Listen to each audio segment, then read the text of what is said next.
Hey, it's Caressa. Hey, it's Maddie. You're not watching the Disney Channel right now. You're listening to Dreadfully Twisted.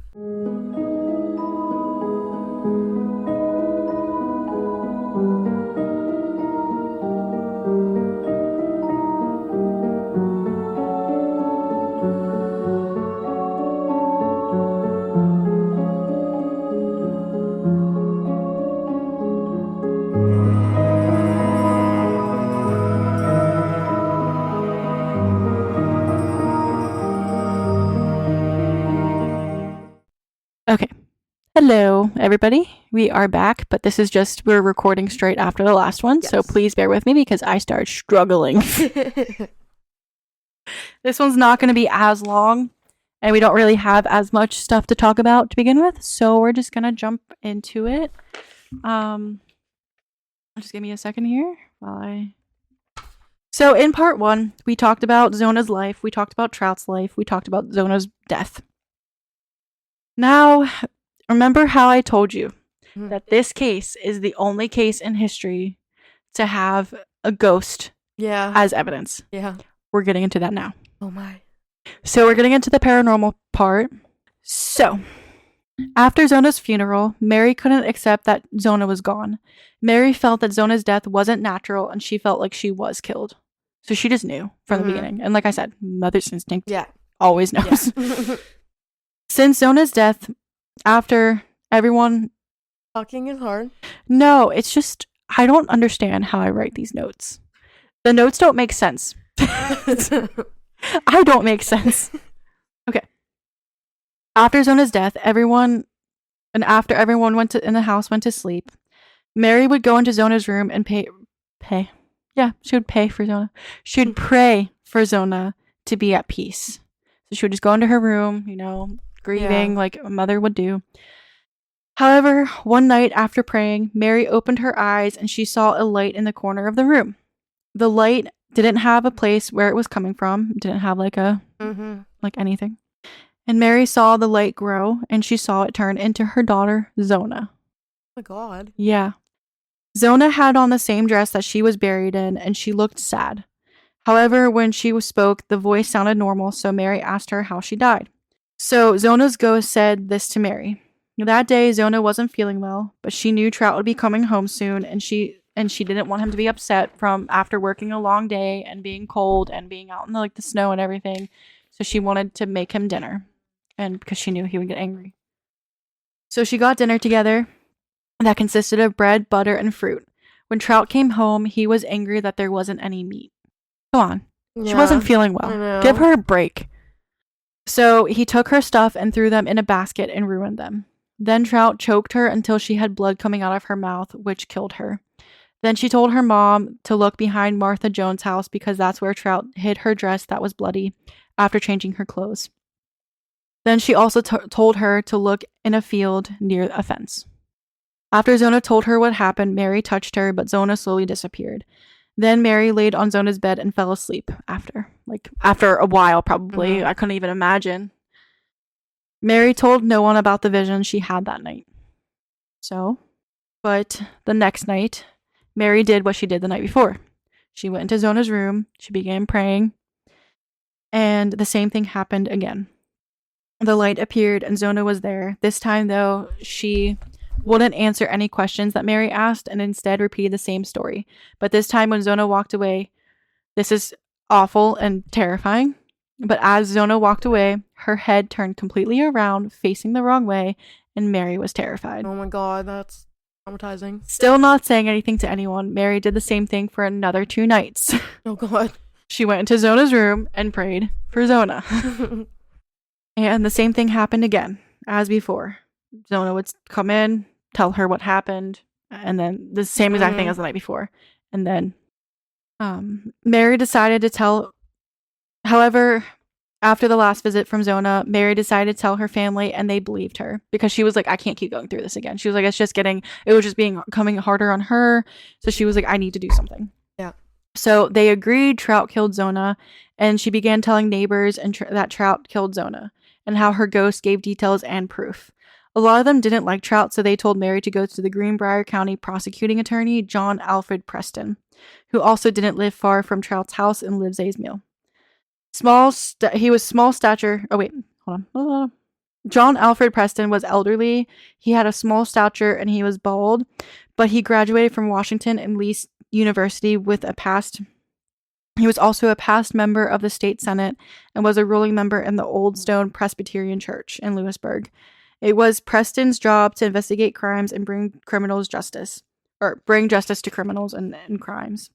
Mary told him the entire story. He didn't show any proof of not believing Mary.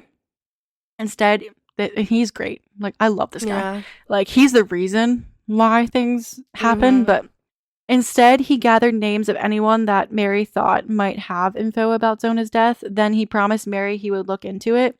He later sent deputies to people of the area to question them. When Dr. Knapp was questioned, he told them about how angry Trout was and how he couldn't properly examine Zona's body.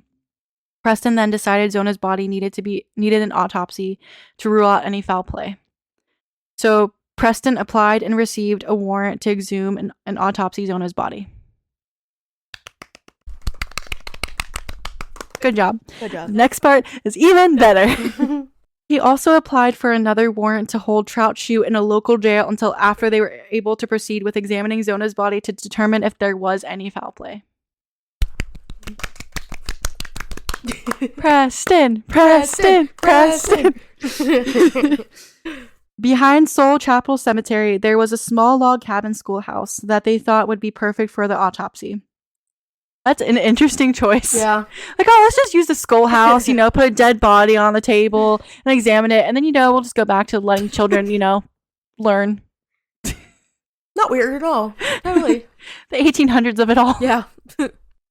They thought it would be perfect for the autopsy. The day of was February 22nd, and classes were actually canceled. So 3 doctors were there to autopsy Zona's body. So they exhumed Zona's body, which took several hours. This is also an interesting choice. Volunteers were there, and they had to dig through the frozen ground to remove the coffin. I don't want to do that, but okay. Yeah, no. There was no headstone, so it made it a little easier to get the coffin out. In the schoolhouse, they pushed 2 tables together to put Zona's body on. The 3 doctors were Dr. George W. Knapp, Dr. Lancey Rupert, and Dr. Lorenzo Houston McClung. With them was a constable Shaver and Trout Shue. Why was he there? Yeah. I guess him being there also just makes it... He's so funny. He's so funny.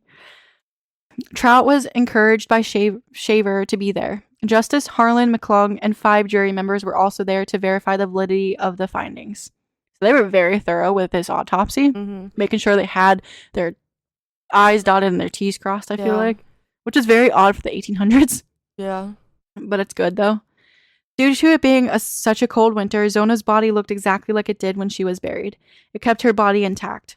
They checked her stomach for poison, but all they found was the last meal she ate, which was the fruits and bread, which, remember, the ghost told Mary about. The doctors also examined her uterus, which had shown she was actually not pregnant at the time of her death or any time before her death. And it also proved she did not lose a baby. During this whole thing, Trout kept stating that Zona had died by either from natural causes or because she fell down the stairs, and that no crime was committed. Wrong. You're wrong. Yeah. You're so wrong, Trout. You're funny. Yeah. For thinking that. But it's funny because literally anybody in there, no one replied to him, and they just ignored him. They just kept going. Good job, guys. Finally. As they got to Zona's head, everyone got quiet. As they removed the collar off Zona to see her neck, her head went to one side, and they saw bruises in the shape of fingers that were so visible.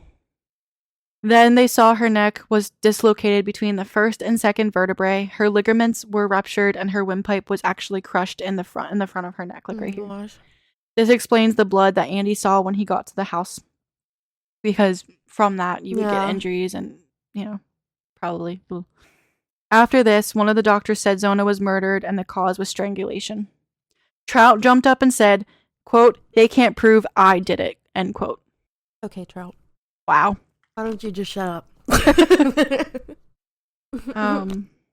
Zona's body was put back in the coffin, then back in her gravesite. Right after the autopsy and finding she was murdered, Sheriff Hill Nickel arrested Trout Shue. They had a preliminary hearing and they had enough evidence, so they were holding Trout in the Lewisburg jail until the arraignment in April. However, while Trout was in jail, he didn't take it seriously. Obviously. Yeah. Figures. He would laugh and joke with anyone that would listen. And he said that no one had ever been convicted of such circumstantial evidence before. Okay, Trout. What's circumstantial about this? Oh my God. I mean, I guess because Mary saw her ghost, but like we see her neck is messed up. Whatever. He also said that Zona was killed by someone else because they did it while he was working. Eye roll. On April 22nd, 1897, at the Greenbrier County Courthouse, the arraignment was held. The jury was presented with the facts, and they felt like there was enough evidence that it was Trout who killed Zona. So the indictment against Trout was made it detailed the crime and also said Trout pleaded not guilty. Due to the indictment, Trout would be held in jail until June 23rd, 1897, when the trial would start. I'm going to have another trigger warning in here. Suicide. Really quick. It's not going to actually happen. Yeah. But it's just trigger warning. Trout thought for sure that he wouldn't go to trial or anything, and he thought that the charges would be dismissed. So when the arraignment happened and he was actually going to trial, he was really upset and he threatened to kill himself. So the guards were told to keep a close eye on him to prevent him from doing anything.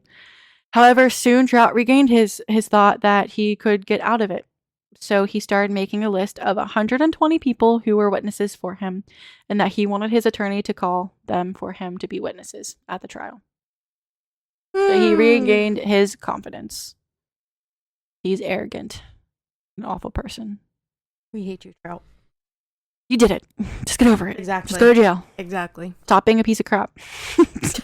As easy as that. Yeah. If you were a better person, you wouldn't be in this predicament. On June 23rd, 1897, was when Trout's trial was supposed to start. Mary Heaster wanted to be there for every day, so she rented a room in a boarding house in Lewisburg. She also wanted to be there every day because she did not know exactly what day she would be there to testify, so she wanted to make sure she was there to testify for her daughter. But the rest of her family stayed home to care for the farm. Mary prayed every night that Trout would be found guilty. She knew he did it. And at the trial, there was a large crowd. As you know, in the 1800s, they had nothing to do. Yeah. So they were like, let's go to this trial and see somebody get hanged. Yeah.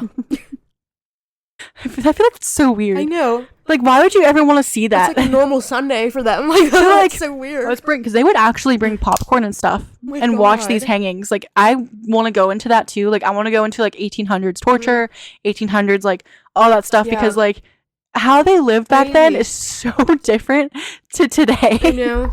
Like, how? It's I think crazy. people still watched hangings up until like 1960, I think. It was crazy. Yeah. And I think people still today will watch executions. Oh, yeah, probably. I don't want to see that, though. I feel like Trout would be first in line. People are like, oh, let me see this because, you know, I'm a piece of crap. Oh, God. It's just so weird to think about, like, how normal that was. Yeah. So weird. Like, they're going to the movie theater or something. Like, and that's, like, why the Salem witch trials happened, Yeah. too, because, like, they were bored. They had nothing to do. Which I also want to cover that, too, maybe around Halloween. yeah. I feel like that would be cool. Like, witch stuff. So there was a large crowd at the trial. The judge was Judge Joseph Marcellus McWhorter. The jury consisted of 12 men. Also, I just want to apologize. If I mispronounce anything, I am so sorry. Yeah. I'm trying. It's just hard. It is. Because words are hard. Talking is hard. Everything is hard. Yes. Some knew the Heasters and some didn't of the jury. Most of the county had heard of the details of the trial because every newspaper in the area was reporting on the case since Trout was arrested. The prosecuting attorney was Preston, the guy who originally believed Mary. He gave opening remarks, told the jurors that while the case itself was circumstantial, that they were going to hear, quote, such has never been presented in any court before, end quote. Your evidence as such. Mm-hmm. Henry Gilmore, Esquire, was also on the prosecution. On the defendant's side, Trout's side, was Dr. Rucker and James P.D. Gardner. The first day of the trial was heavily reported on and in the newspaper the next day. Over the next couple days, Preston called witnesses to the stand to try to prove beyond a reasonable doubt that Trout was the one who killed Zona. Some witnesses included Dr. Knapp, Dr. Rupert, Dr. McClung, Martha Jones, and Andy Jones, and so many others who had information relating to the case. When the prosecutor, Preston, called Mary Heaster to the stand, he only asked her about the encounters with Trout and not her vision, which she was kind of like upset about. Mm-hmm. She wanted that to be proved as evidence. But he also had a reason for it. Everyone else also assumed that he would question her about it. But he didn't, because he didn't want to seem foolish or superstitious. So that's why he didn't. And it's a good thing he didn't. Yeah. Because Trout's attorney, Dr. Rucker, brought that up. And it shocked Mary. She was not expecting him to bring that up. He talked to her in a condescending tone and questioned her and she replied calmly each time. The transcript from the trial was actually put in the Greenbrier Independent newspaper. And I'm actually going to read the transcript because I have it in my book here. Yeah. So, here we go. The Greenbrier Independent, July 1st, 1897 is whenever it was released. I'm just going to read the whole thing just because it has information in there and it's just an article. So I felt like it would be good to read. Mrs. Mary J. Heaster, the mother of Mrs. Shue, sees her daughter in visions. The following very remarkable testimony was given by Mrs. Heaster on the pending trial of E.S. Shue for the murder of his wife, her daughter. I also just want to say, they refer to him as E.S. Shue. I have no idea. Don't refer to him as like a freaking like cool way. Just call him Trout because he's a trout. He's a fish. He is. Throw him back in the pond. Yes. In the ocean. In the sea. Whatever. Throw him back in the water where he belongs because he's trash. Yeah. Not fish are not trash, but like he's trash. He is. But he doesn't belong in the ocean because trash does not belong in the ocean. So maybe he belongs in a garbage dump. Yeah, maybe the sewer. He's a dead fish. Yeah. I don't know. That went really far. I'm tired. Okay. Bear with me. Okay, back to this. And led to the inquest and post-mortem examination, which resulted in Shue's arrest and trial. It was brought up by counsel for the accused. Question. I have heard that you have some dream or vision which led to this post-mortem examination. Mary's answer. They saw enough themselves without me telling them. It was no dream. She came back and told me that he was mad and she didn't have no meat cooked for supper. But she said she had plenty, and she said she had butter and apple butter, apples, and named over 2 or 3 kinds of jellies, pears and cherries, and raspberry jelly. And she said I had plenty. And she said, don't you think that he was mad and he just took down all my nice things and packed them away and just ruined them? And she told me where I could look down back of Aunt Martha Jones in the meadow in a rocky place, that I could look in a cellar behind some loose planks and see. It was a square log house, and it was hewed up in the square. She said for me to look right on at the right-hand side of the door as you go in, and on the right-hand corner as you go in. Well, I saw the place just exactly as she told me, and I saw blood right there where she told me. And she told me something about that meat every night she came. Just as she did the first night, she came 4 times in 4 nights. But the second night, she would told me that her neck was squeezed off at the first joint, and it was just as she told me. Question from the defendant's side. Now, Mrs. Heaster, this is a sad affair. This sad affair was very particularly impressed upon your mind, and there was not a moment during your waking hours that you did not dwell upon it. Answer. No, sir, there is not yet either. And I'm also sorry. They word things very weird, so please bear with me if I'm stumbling and stuff, because I'm trying, but I don't talk like this, so it's not normal for me. Yeah. Question. And this was not a dream funded upon your distressed condition of mind. Answer. No, sir. It was no dream, for I was wide awake as I ever was. Question. Then if not a dream or dreams, what do you call it? Answer. I prayed to the Lord that night she might come back and tell me what happened, and I prayed that she might come herself and tell on him. Question. Do you think that you really saw her in flesh and blood? Answer. Yes, sir, I do. I told him that the very dress that she was killed in, and when she went to leave me, she turned her head completely around and looked at me like she wanted me to know all about it. And the very next time she came back to me, she told me all about it. The first time she came, she seemed she did not want to tell me as much about it as she did afterwards. The last night she was there, she told me that she did everything she could, and I am satisfied that she did all that to do that too. Question. Now, Mrs. Heaster, don't you know that these visions, as you term them or describe them, were nothing more or less than 4 dreams upon your distress? Answer. No, I do not know it. The Lord sent her to me to tell it, and I was the only friend she knew she could tell and put confidence in. I was the nearest one to her. He gave me a ring that he pretended she wanted me to have, but I don't know what dead woman he might have taken it off of. I wanted her own ring, and he would not let me have it. Question. Mrs. Heaster, are you positively sure that these are not 4 dreams? Answer. Yes, sir, it was not a dream. I don't dream when I'm wide awake, to be sure. I know I saw her right there with me.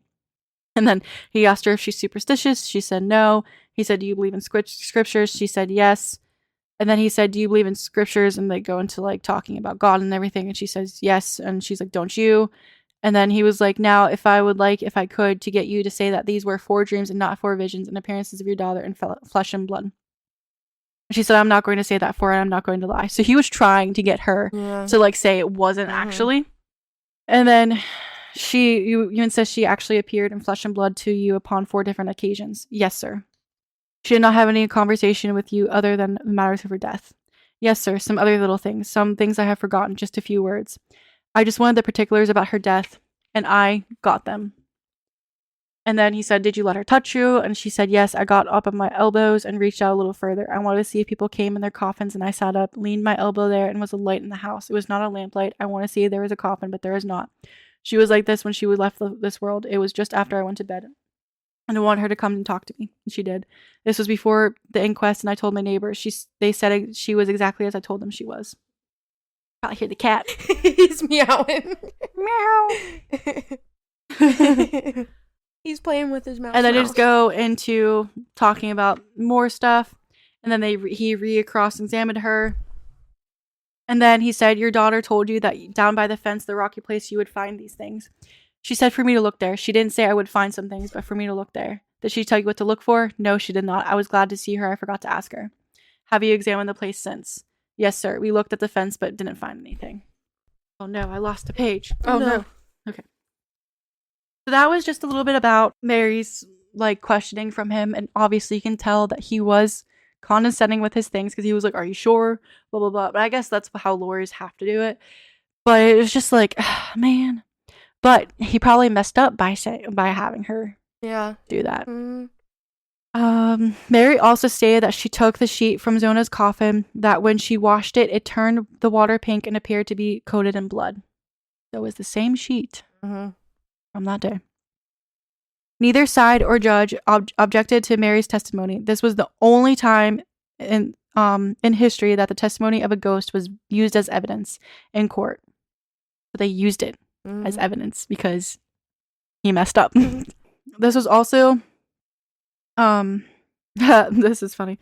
The 6th day of the trial, Trout took the stand in his defense and gave a testimony. He gave his own testimony, which I'm also going to read just because he's hilarious. And this was also covered in the Greenbrier Independent. Everything from this case was covered in the article newspapers like the next day, like on July 1st after the trial.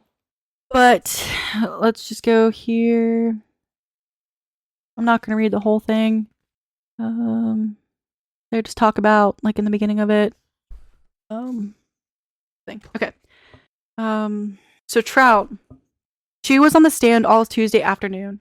He was given free rein and talked at a great length, was very minute and particular in describing unimportant incidents, denied pretty much everything said by other witnesses, and said the prosecution was all spite work, entered a positive denial of charges against him, vehemently protested his innocence, calling God to witness, admitted that he had served a term in the pen, declared that he dearly loved his wife.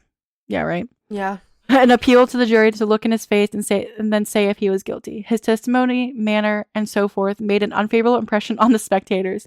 There was no middle ground for the jury to take. The verdict inevitably and logically must be for murder in the first degree or for an acquittal. So him doing that also just messed everything up because they're like, he's just so freaking like, ugh, I hate him. So, it gets better. No. No, it really does get better. Does it? It really does get better from here on out. On June 30th, 1897, both sides, the prosecution and defense, gave their ending statements, and the jury was taken, and they deliberated within an hour. When the verdict was read, Trout was standing, and the verdict was, quote, "We, the jury, find Erasmus S. Shue guilty of murder in the first degree as charged in the within indictment, and we further find that he be punished by confinement in the penitentiary," end quote.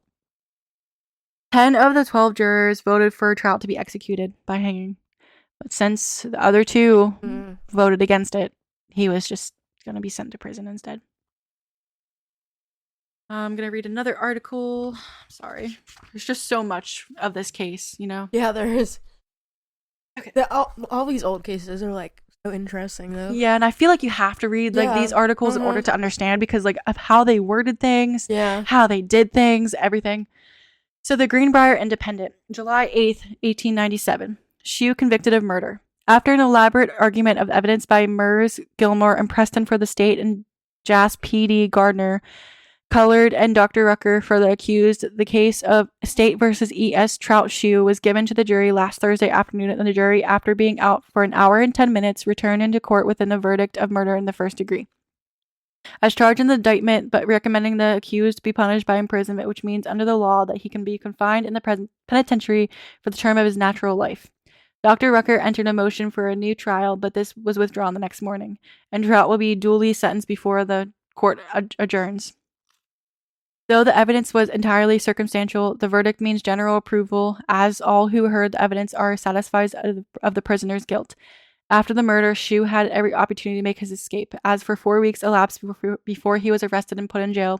The fact he did not do so was explained by Mr. Gilmer in his argument, by showing that Shue was all the time laboring under the impression that he could not be convicted on circumstantial evidence, and felt secure in knowing that there was no witnesses but himself to the crime.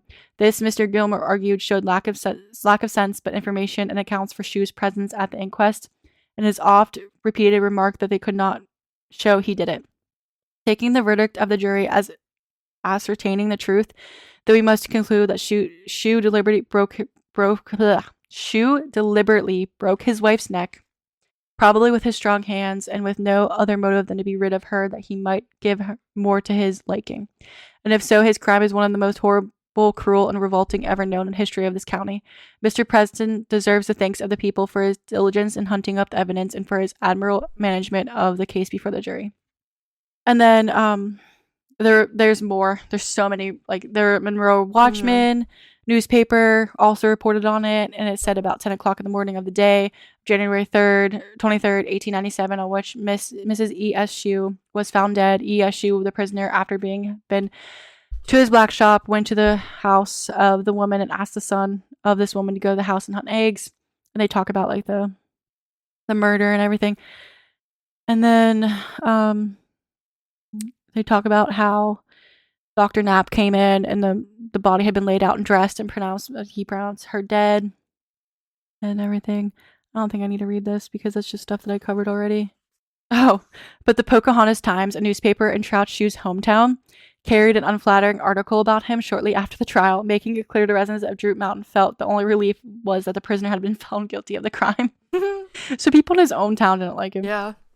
Neither was any protest from Trout's parents, Jacob Thomas and Elizabeth Shue, they ever voiced in any public place or any of the other numerous papers that were following close to the story. So even they didn't even report on it, which is showing, like, how much Trout, like, oh my god. But yeah, so there's more articles just talking about that. So we're gonna go back to my notes. After sentencing Trout, he was housed in the Lewisburg jail, waiting to be transported to Moundsville Prison, which is also the West Virginia State Penitentiary. So he's going to be brought back there. A lot of the residents of the town were upset that Trout was not sentenced to death or to hang, and they voiced their anger to the newspaper about it, which the newspaper also covered that. Word of the mistreatment of both of his first two wives started circulating Greenbrier County, and men in the county believed he deserved to be lynched and not sent to prison. That's just telling you something. Yeah. That many people. Rumors were spreading that Trout was going to be taken from the jail to be lynched. A group of 30 men gathered at a campground west of the jail, and they had plans to kidnap Shue and hang him. Oh my They God. were armed and angry. Wow. Farmers who lived in the area that heard about this were worried that others were going to get hurt or killed, so they went to tell Sheriff Nickel, and he went to the jail. The deputy sheriff, Dwyer, at the jail, heard of the plot from another group while fishing at the campground. Then, when guards were talking about it outside of Trout's jail cell, Trout overheard, and he was so scared he couldn't dress himself and asked for a priest so he can confess. Oh my God. After Trout was with his priest and everything, or after he dressed himself, I'm sorry, Deputy Sheriff Dwyer handcuffed him and 2 men mounted horses and rode until they came into a cornfield a few miles outside of Lewisburg. Dwyer hollowed out an opening in one of the cornfields and put Trout inside it, and he kept watch for a nearby sign of any lynch party. Meanwhile, Sheriff Nickel managed to head off the mob near the campground, and the sheriff was able to reason with them and sent everybody home. Shue was returned to the jailhouse, so it's just interesting. They took him to a cornfield to protect him from this mob. Yeah. Okay, then. That's an interesting choice. Shue was returned to the jailhouse just before dawn. He was tired, but he wasn't hurt. I guess that's a good thing. Yeah. The next day, bench warrants were issued for the leaders of the lynch party, including C. Martin J. Nary, Robert Hunter, and Otay Arbog. Considering the circumstances, the town officials felt that it would be best to remain Trout Shue to the Moundsville State Penitentiary as soon as possible. On July 13th, Sheriff Nickel took him to Moundsville Prison. The 2 men arrived. Well, they started to take him, I guess, because it takes a little bit of time. They arrived in the prison on July 14th, and Trout was taken into custody. He was assigned the prison number 3255 and was described on his prison file as being 35 years old and to have most recently lived in Greenbrier County. His occupation was entered as blacksmith, which would be, again, his job at the prison. And his personal description stated that he also had blue eyes and dark brown hair. Again, that's just so weird. Like, Yeah. I don't know. The file also recorded that Shue had numerous scars on his body again, including one on his stomach, one above each ear, and one on his shin, and 4 on the back of his head. It was obvious that he had been involved in several serious altercations since the last day at his penitentiary. From all accounts, Shue was a broken man during his second incarceration at the state prison. No one, including any members of the Shue family, were ever recorded as having to come visit him, which is kind of sad. Yeah. I mean, you murdered somebody, Yeah. so at this point, you probably murdered 2 people. Shue had always enjoyed drawing, and whenever he could find a bit of paper and pencil, he would spend hours in the cell making intricate and pictures.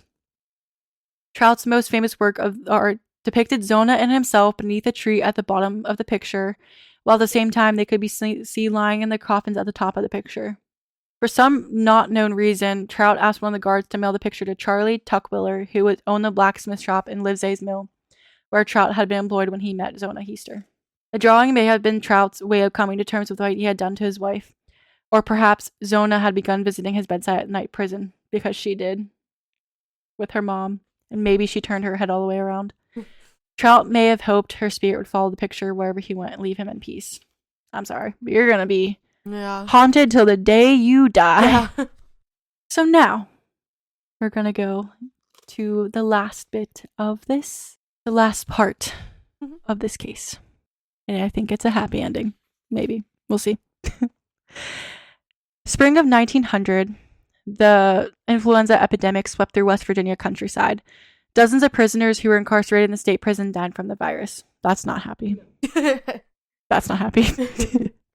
Trout Shue, who was in the 3rd year of his sentence, contracted the illness. Even though he was not yet 40 and in good physical health, his body deteriorated quickly. When he realized he was not going to recover, Trout wrote a letter to his mother, reporting to her that he was dying and asking her not to worry about him. He told her that he loved her and promised that someday he would meet her in heaven. He died in West Virginia State Prison on March 13th, 1900. No one from the Shue family came to claim his body, so he was buried in the White Gate Cemetery, which was created by the Act of the West Virginia Legislature in 1897. The cemetery was built along with Tom's Run, about a half mile from the main route in Moundsville. It was a final resting place for prisoners whose bodies were unclaimed when they died at the state penitentiary. That's another reason why I want to cover the state penitentiary in West Virginia, because things like that happened and things like this happened. Yeah. Or so many people have died. So it's just so much paranormal stuff. So much. Along the prison originally placed wooden markers on the graves. Tom's Creek flooded in 1927 and many of the markers were washed away. After the flood, there was nothing left to show the exact location where Trout's Shue body was buried in the cemetery. He doesn't have a grave. Nope. Maybe it was karma. Yeah. Karma's a bitch. Cute JoJo Siwa and the dance. The aggressive dance that it is. There's also a letter in here from Mary to Richard Hodgson Esquire. It just states that she wrote a second later. So this book had a bunch of the documentation. I don't know if you want to go through like the pictures, but it has like the censuses, birth certificates, death certificates, and it's just like so interesting that because I couldn't find that stuff like online. Yeah. Whenever I found out about this book, I was like, oh my gosh, I need to get this book and like get that stuff because it's just so interesting. Yeah. And then it like shows like pictures. Yeah, that's the drawing. Yeah. And then I got another book, but I was upset because when I got the book in from Amazon, I didn't realize I bought it as used. So whenever it's like covered in grimy stuff and then like it's like broken in the middle, but it's stories about the Greenbrier Ghost. Oh, really? Which it's 38 minutes. I don't know if it would be okay if we read a couple of the stories. I just have to find them. But people have seen the Greenbrier Ghost. Yeah. And that's why, because this is the thing. I don't know if I showed you this. Did I show you this? From the mini golf? Yeah, you showed me. So there's other ones on here that I want to cover because, like, they're interesting. Let me see if I can find any stories on the Greenbrier Ghost. Oh my god, I'm so hungry. All I can think about is my hoagie that I have at home. I don't know if there's any stories. Maybe I should. Appearance. What would you call sightings? Sightings. I don't know if I'll be able to find anything, but we'll see. Oh, there's a haunted resort in Greenbrier County. Ooh. So, this is interesting. So, strange noises and disembodied voices has been heard in the guest rooms. And I'm guessing this is like the house that she was killed in, is what I'm thinking. Shadow figures have been seen throughout the property. Audio anomalies have been recorded in empty guest rooms. People report being touched or grabbed by unseen entities. Doors are known to slam shut and swing open by themselves. Guests have reported unexplained shimmers of light throughout the hotel, because I guess it's a hotel now. Wow. Oh wait, I think this is just a hotel. That's still cool. Yeah. That's not the house. I don't know if I'll be able to find anything. There's a historical marker. In Greenbrier County, West Virginia, which shows like, you know, those like signs that they have. It says Greenbrier Ghost interred in their nearby cemetery, Zona Heaster Shue. Her death in 1897 was presumed natural until her spirit appeared to her mother to describe how she was killed by her husband Edward. Autopsy on the exhumed body verified the apparition's account. Edward, found guilty on murder, was sentenced to the state prison. Only known case in the testimony from a ghost helped convict a murder. And then I just think it's interesting that he accidentally dropped the brick on Lucy's head. Yeah. I don't know. Well, that is the case of the Greenbrier Ghost. Definitely don't think he accidentally dropped it, especially if his goal was to have 7 wives. He was like, well, let's just make it go faster. Yeah, at this point, like, he just probably just wanted to be a serial killer. It just makes me sad because, like, if Zona and George just got married, this probably wouldn't have happened. But maybe they would have separated anyway because they lost their baby, but I don't know. But that is the story of Zona. Beautiful person. That was an interesting story. Yeah. Zona. I know. Lucy. Lisa. Not Lisa. Lucy. Lucy. Yeah. So if you like this one, let us know on our social medias. You can DM us or email us. If you want to see pictures of everything, I'm going to probably take pictures of... Oh, this book. Let me go to this book first. So this book is called The Haunting of Zona Heaster Shue. It is the Greenbrier Ghost Chronicles, written by Nancy Richmond and Misty Murray Walkup. It was a very good read. They have like more information in there, like that they like, you know, obviously write more like narrative about certain situations. But that's where I got like most of my information from. And I also got it from articles and newspapers and all that stuff. So if you want to see pictures, I'll post pictures that I can find, and then maybe I'll take a picture of a couple of these things in here because it's interesting, just so you can see, like, because it has like documentation in this book, and it has like the letters. It has like, it's a very good book to read and to like look for information for. So if you want to see pictures and everything, you go to our social medias at Facebook, Instagram, and TikTok at Dreadfully Twisted Podcast. If you want to send us your stories, whether it's true crime or paranormal stuff, or send us like feedback or cases that you want us to cover, you can email us at dreadfullytwistedpodcast@gmail.com, or go to our Reddit page, r/dreadfullytwistedpodcast. No, I lied. r/dreadfullytwistedpod. No cast in there. You can listen on pretty much anywhere you listen to podcasts. We are now on Apple. So we're on Apple, Samsung, Amazon Music, Spotify, Pandora, iHeartRadio, all the major ones. Everywhere YouTube. you can get your podcast. We're pretty much there. So. And if you could just rate us on wherever you listen, give us a 5 stars, 5 stars, 5 stars. That really helps us out. Share us to your friends and family. Keep us relevant out there.